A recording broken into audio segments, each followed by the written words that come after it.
الدقيقة 14 من عمر المرحلة الأولى.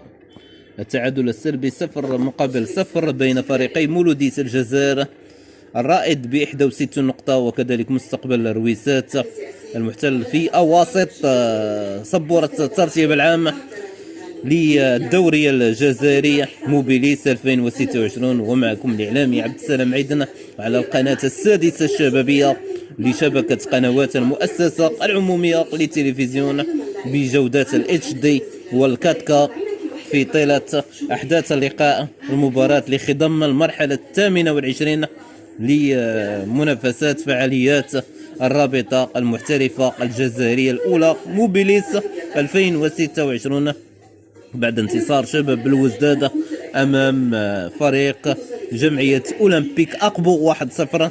هدف بن زيد برأسية وعرضية بلال بن حمودة، وانتصار كبير لأتلتيك بارادو بخماسية مقابل 3 أمام النادي الرياضي القسنطيني بملعب 20 أوت 1955 في العاصمة الجزائر، بعد انتصار شباب الوزداد 1-0 أمام أولمبيك أقبو بملعب الوحدة المغاربية في ولاية بجاية. وهذه المباراة على مسرح علي لابوانت، علي عمار المدعو علي لابوانت، ملعب الدويرة في العاصمة الجزائر.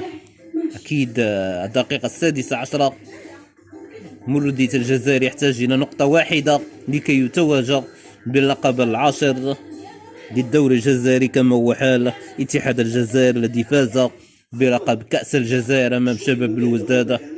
10 ألقاب لاتحاد العاصمة في منافسات الكأس ومولودية الجزائر، واللقب العاشر يحيل على منافسات الدوري